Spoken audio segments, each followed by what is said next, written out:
दोस्तों, क्लामार्स क्लासेज के YouTube channel में आपका स्वागत है। तो आज हम लोग 12वीं की जो 100 मार्क्स की हिंदी है, जो प्रश्न पूछे गए हैं 2018 में, हम उन प्रश्नों को हल करने की कोशिश करेंगे। और मैं आपको बता दूं कि किसी भी एग्जाम का अगर आप प्रीवियस ईयर का अगर पिछले वर्षों के प्रश्न को अगर आप हल करते हैं, उसको देखते हैं, तो उससे आपको ये अंदाजा लग जाता है कि किस टाइप के किस तरह के प्रश्न आते हैं एग्जाम में या आएंगे, है ना, भविष्य में। तो आप उससे आसानी से अपनी तैयारी को, स्ट्रेटजी को आप बेहतर कर सकते हैं। तो चलिए, तो ठीक है, हम 2014 की जो 2018 के जो प्रश्न हैं उनको हल करने की कोशिश कर रहे हैं। जरा ध्यान से देखिएगा। पहला है, बाल कृष्ण भट्ट की रचना बातचीत क्या है। ध्यान दीजिएगा, बाल कृष्ण भट्ट की रचना बातचीत क्या है। एकांकी है, कहानी है, यात्रा संस्मरण है या निबंध है। तो देखिए, ये एक ललित निबंध है। पहला लेसन ही है आपका। बाल कृष्ण भट्ट भारतेंदु युग के लेखक है, मैंने आपको बताया बताया था। और बाल कृष्ण भट्ट की जो बातचीत जो है एक निबंध है, और इसमें लेखक ने बातचीत करने की शैली को बताया है कि बातचीत करने की शैली, आखिर बातचीत करने की कला क्या है। दूसरा है, प्रकृति वर्णन से संबंधित कविता है। इसके लिए आपको कविता पढ़ना पड़ेगा। गांव का घर, उषा, साकेत, हारजी। तो मैं आपको बतला दूं, आपके बुक में उषा कविता है, और इस उषा कविता के लेखक है शमशेर बहादुर सिंह, है, शमशेर बहादुर सिंह। तो ये उषा, और इसमें इस कविता में इन्होंने प्रकृति का वर्णन किया है। तीसरा है, अर्धनारीश्वर किस विधा से संबंध है। तो देखिए, अर्धनारीश्वर निबंध है, कहानी है, एकांकी है, व्यंग। तो अर्धनारीश्वर निबंध है, रामधारी सिंह दिनकर का निबंध है अर्धनारीश्वर। इस निबंध में लेखक ने पुरुष और स्त्री की समानता को दर्शाने का काम किया है। अर्धनारीश्वर किसका रूप है, तो शिव और पार्वती का मिथकीय रूप है। आपने एक पिक्चर देखा होगा जिसमें आधा भाग शिव का और आधा भाग पार्वती का रहता है। ये क्या दर्शाता है? ये दर्शाता ये है कि स्त्री और पुरुष दोनों में समानता होनी चाहिए। अब अगला है, परगीत और समाज किसकी रचना है। तो परगीत और समाज नामवर सिंह का है। किसका है? नामवर सिंह का निबंध आलोचनात्मक टाइप का है। तिरिच के रचनाकार कौन है? उदय प्रकाश। ये कहानी है। तिरिच के रचनाकार कौन है? उदय प्रकाश है। देखिए, अब इनमें से कौन सी रचना ओम प्रकाश वाल्मीकि की है? तो जूठन। जूठन ओम प्रकाश वाल्मीकि की है, और ये ओम प्रकाश वाल्मीकि एक दलित कथाकार है। कैसे कथाकार है? दलित। और जूठन जो है, जो इन लेखक की ये आत्मकथा है। जूठन क्या है? इनकी आत्मकथा। अब देखिए, हंसते हुए मेरा अकेलापन के लेखक कौन है? मलयज। ये डायरी है। हंसते हुए मेरा अकेलापन जो है ये डायरी है, और इसके लेखक है मलयज। एक लेख और एक पत्र के रचनाकार कौन है? तो भगत सिंह का है। एक लेख और एक पत्र, इसको आप निबंध ही मान सकते हैं, पत्रात्मक निबंध है।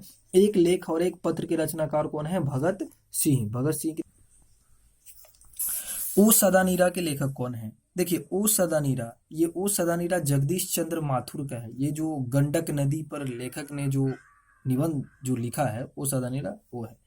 जे कृष्णमूर्ति की इनमें से कौन सी रचना है? तो शिक्षा। शिक्षा भी इनका एक निबंध है, और जे कृष्णमूर्ति बहुत बड़े दार्शनिक है, शिक्षाविद है, इन्होंने शिक्षा निबंध ली। करवक के रचयिता है, तो करवक के रचयिता मलिक मोहम्मद जायसी है, और जायसी सूफी कवियों में सबसे श्रेष्ठ कवि है। और इनकी रचना आप ध्यान रखिए, एग्जाम में पूछ देगा, पद्मावत, अखरावट, आखिरी कलाम, ये सब क्या है? मलिक मोहम्मद जायसी की है, और ये करवक की रचयिता है जायसी। अब अगला है, साहित्य लहरी किसकी रचना है? तो सूरदास। आप जानते हैं कि सूरदास कृष्ण भक्त कवि है। कृष्ण भक्त कवि है सूरदास। सूरदास की रचना है साहित्य लहरी।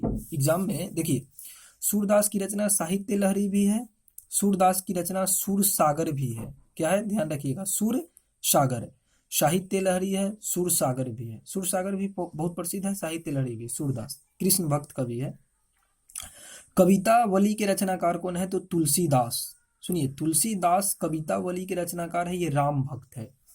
तुलसीदास जी रामचरितमानस के भी है ना। तुलसीदास जी विनय पत्रिका के भी है। तुलसीदास का कवितावली भी है। तुलसीदास का पार्वती मंगल भी है। मतलब बहुत सारी रचनाएं हैं। छत्रसाल दशक के रचनाकार कौन है? तो भूषण। देखिए, भूषण रीति काल के कवि है। भूषण किस काल के कवि है? रीति काल के कवि। ये भूषण, देखिए, भूषण शिवाजी और छत्रसाल के दरबार में रहते थे। तो भूषण ने शिवाजी और छत्रसाल के दरबार में रहा, रीतिकाल के कवि है, तो शिवाजी के यहाँ रखा तो इन्होंने एक किताब लिखा शिवा बाबनी। क्या लिखा? शिवा बाबनी। पूछेगा भूषण का रचना शिवा बाबनी है और भूषण का रचना एक छत्रसाल दशक भी है। जयशंकर प्रसाद किस बात से संबंधित है? तो छायावाद से। छायावाद में 4 कवि आते हैं, जयशंकर प्रसाद, महादेवी वर्मा, सूर्यकांत त्रिपाठी निराला, और जयशंकर प्रसाद, महादेवी वर्मा, सूर्यकांत त्रिपाठी निराला, ये और मतलब जो है ये छायावादी कवि है। पुत्र वियोग किसकी रचना है? देखिए पुत्र वियोग किसकी रचना है? तो पुत्र वियोग सुभद्रा कुमारी चौहान की रचना है। मैंने वीडियो भी बनाया इस कविता पे, आप देख सकते हैं, बहुत अच्छी है। जन जन का चेहरा एक के लेखक कौन है? गजानन माधव मुक्तिबोध है ना। अब रघुवीर सहाय का जन्म स्थान कौन सा है? तो देखिए रघुवीर सहाय का जन्म लखनऊ में हुआ था और ये दूसरे शतक के कवि है। किस शतक के है? दूसरे। इनका जन्म 1929 में हुआ था और मृत्यु हुआ था 1990 में। अब है प्यारे नन्हे बेटे को, तो विनोद कुमार शुक्ल की एक कविता है। हार जीत के रचनाकार कौन है? तो अशोक वाजपेयी। अशोक वाजपेयी हार जीत के रचनाकार है। अमृत का पर्यायवाची शब्द क्या होता है? तो देखिए सुधा। अब आ गई व्याकरण, तो व्याकरण में आप पर्यायवाची शब्द याद कीजिएगा। अमृत का होता है सुधा होता है, अमीय होता है, जीवनोदक होता है, बहुत सारा होता है। अश्व का पर्यायवाची शब्द क्या है? तुरंग। और क्या क्या होता है? अश्व का घोटक होता है, बाजी होता है होता है, तुरंग होता है ना। ये वन में चरने वाला को क्या बोलते हैं? वनचर। स्वीकार करने योग्य क्या होता है? वरने। अनेक शब्दों के लिए एक शब्द है ये, जो स्वीकार करने योग्य होता है उसको वरेण्य बोलते हैं। जिस पुरुष की स्त्री मर गई हो उसको क्या कहते हैं? विधुर। और अगर देखिए जिस पुरुष का स्त्री मर गया हो उसको विधुर, और जिस स्त्री का पति मर गया हो उसको विधवा। क्या बोलते हैं उसको? विधवा। रविंद्र का संधि विच्छेद क्या होगा? ये रवि जोड़ इंद्र होगा या रवि जोड़ इंद्र होगा ये। तो देखिए रवि जोड़ इंद्र, हर्षी हो जाएगा इसमें, रवि जोड़ इंद्र, रविंद्र, है ना। अब आप आगे देखिए इसी तरह से मनवंतर। देखिए मनवंतर का संधि विच्छेद क्या है? मनु जोड़ अंतर, मनु जोड़ वंतर या मन जोड़ तर, तो मनु जोड़ अंतर। मनवंतर का क्या हो जाएगा? मनु जोड़ अंतर। अब देखिए सट दर्शन का संधि विच्छेद है, तो सट जोड़ दर्शन। अब देखते हैं इसमें ट में हलंत है, ये हो जाएगा सट जोड़ दर्शन। जगदम्बा का क्या हो जाएगा संधि विच्छेद? ये जिसमें देखिए इसमें हलंत है, जगत जोड़ अम्बा। आपको इसके लिए नियम पढ़ना पड़ेगा संधि का। जगत जोड़ अम्बा ये क्या है? व्यंजन संधि है। नयन का संधि विच्छेद क्या हो जाएगा? ने जोरन, है ना। भर पेट में कौन सा उपसर्ग है? तो आप जानते हैं उपसर्ग जो होता है, एक होता है उपसर्ग और एक होता है प्रत्यय। तो उपसर्ग शब्द के पहले लगता है और प्रत्यय शब्द के बाद में। जैसे मैं बोलता हूँ उपकार, तो इसमें उप उपसर्ग है। क्या है? उप। अगर मैं बोलता हूँ जैसे अनुभव, तो इसमें कौन उपसर्ग है? अनु। तो देखिए अब भर पेट में कौन सा उपसर्ग है? भर है। क्यों? क्योंकि इसके आगे लगा है। और पुरातन में कौन सा उपसर्ग है? तो पुरातन। आप देख सकते हैं ना, पूरा आगे लगा है तो ये पुरातन में पूरा हो जाएगा। चचेरा में कौन सा पढ़ते हैं? आप पढ़िए तो चचेरा लिखिए, चचेरा। एरा, आपको अंत में क्या कहने को मिलता है? एरा। तो इसमें एरा पढ़ते हो जाएगा। पढ़ते जो शब्द के अंत में और उपसर्ग जो शब्द के पहले है। मैंने उपसर्ग और पढ़ते पे भी वीडियो बनाया है, आप उसको देख ले, कभी भूलिएगा नहीं। टिकाऊ में कौन सा पढ़ते हैं? तो आऊ पढ़ते हैं। पढ़िए टिकाऊ, आऊ पढ़ते हैं। आरंभ का विलोम क्या हो जाएगा? आरंभ मतलब होता है शुरू करना। देखिए आरंभ मतलब शुरू करना और इसका विलोम हो जाएगा अंत। अधम का विलोम शब्द क्या हो जाएगा? उत्तम। अधम मतलब निम्न और उत्तम मतलब श्रेष्ठ। आद्र का विपरीतार्थक शब्द शुष्क हो जाएगा, है ना। सूखा का गीला, जानते हैं आप। जानने की इच्छा रखने वाला को क्या बोलते हैं? जिज्ञासु। जो जानने की इच्छा रखता हो, अनेक शब्दों के लिए एक शब्द है, जो जानने की इच्छा रखता है उसको क्या बोलते हैं? जिज्ञासु। जो मापने में समर्थ हो, मापदंड कहलाता है। अंटी मारना मुहावरे का अर्थ क्या होता है? चाल चलना। ईंट से ईंट बजाने का अर्थ क्या है? विनाश करना। ना बोलता है ईंट से ईंट बजाना मतलब नष्ट भ्रष्ट कर देना, है ना। देखिए गाल बजाना का अर्थ होता है डींग हाँकना, ये आप जानते हैं, है ना। कोई बोलता है ना ज्यादा गाल मत बजाओ। खिल्ली उड़ाना का अर्थ क्या होता है ना। खिल्ली उड़ाना का अर्थ होता है व्यंग करना, मतलब आपको उपहास, आपका मजाक उड़ाएगा। व्यंग मतलब मजाक होता है, समझिएगा। खिल्ली उड़ाना, व्यंग करना। गगनचुंबी, ये समास कौन सा समास है? तत्पुरुष द्वंद्व द्विगु अव्ययभाव। तो गगनचुंबी में तत्पुरुष समास है। गगनचुंबी यानी कि गगन को चूमने वाला।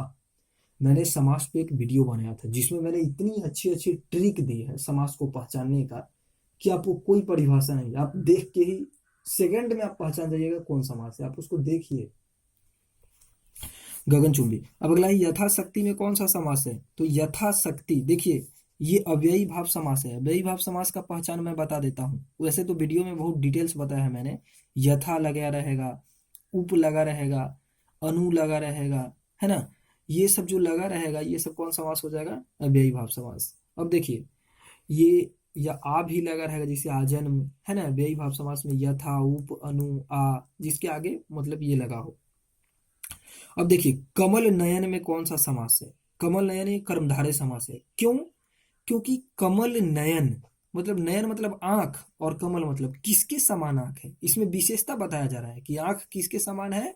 कमल के समान, इसीलिए कर्मधारय समास हो जाएगा। जिस समास में विशेष्य और विशेषण मतलब कोई चीज की विशेषता बताई जाएगी वो कर्मधारय होगा। जैसे देखिए मैं आपको बतलाता हूँ, महादेव, देखिएगा देव मतलब देवता। अब कैसे देवता है? महान देवता है, तो देवता की विशेषता बताई जा रही है ना, तो ये क्या हो जाएगा? कर्मधारय समास हो जाएगा।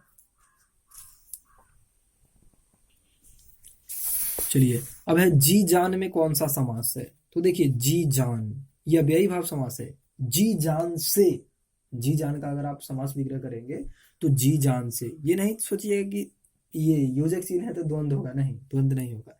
द्वंद्व उसको बोलते हैं जो एक दूसरा के उल्टा हो।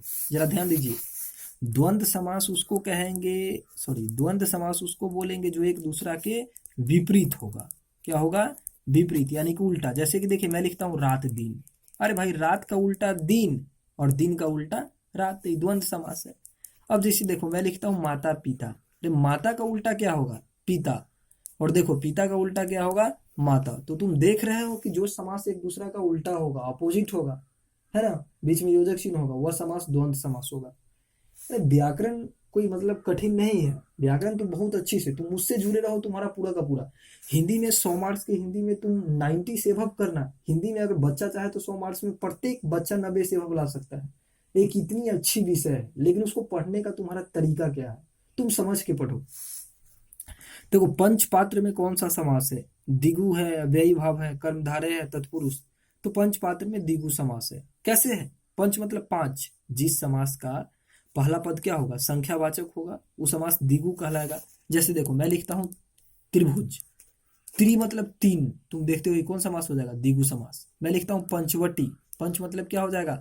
पांच, ये कौन समास हो जाएगा? दिगु समास। तो जिस समास का पहला पद संख्यावाचक होगा ना, वो समास क्या होगा? दिगु समास होगा।